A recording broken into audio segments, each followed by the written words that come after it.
नमस्कार दोस्तों, हम सभी इस समय राम राज्य में जी रहे हैं। अब आप पूछेंगे राम राज्य क्या?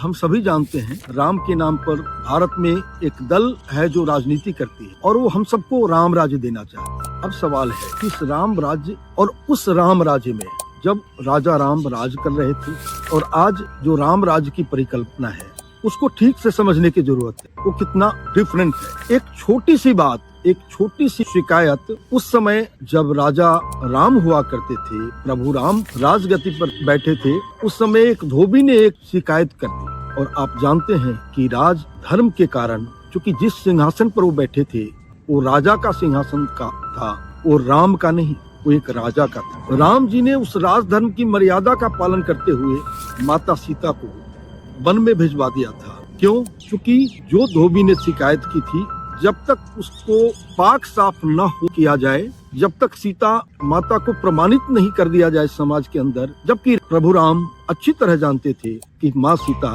जगत जननी है, वो कहीं से दोषी हो ही नहीं सकती। इसके अलावा भी उससे पूर्व में अग्नि में उन्होंने प्रवेश लेकर के अग्नि परीक्षा दी थी।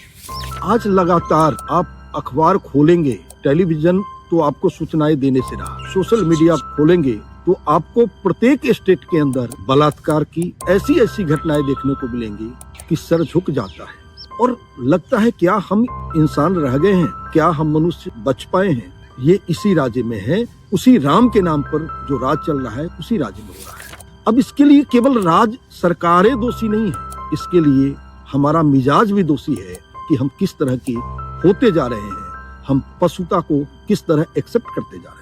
अब सवाल ये है कि सरकार दोषी कहाँ होती है? सरकार जब इस मामले को ढकने का प्रयास करती है, सरकार जब इस मामले पर क्विक एक्शन नहीं लेती है, तो निश्चित रूप से सरकार भी दोषी होती है। इसलिए सरकार से भी निवेदन है कि ऐसे मामले में धर्म जाति सबसे उठ करके त्वरित कार्रवाई होनी चाहिए, क्योंकि भारत जैसे देश को, जहाँ राम जैसे मर्यादा पुरुषोत्तम हुए हैं, जहाँ प्रभु श्री कृष्ण जैसे देवता जन्म लेते हैं, ईश्वर जन्म लेते हैं, यानी जिन्होंने मानवता सिखाई है, जिन्होंने हमें, एक ने मर्यादा का रामचरित्र मानस दिया है, रामायण दिया है, दूसरे ने हमें जीवन पद्धति सिखाने के लिए गीता दी है।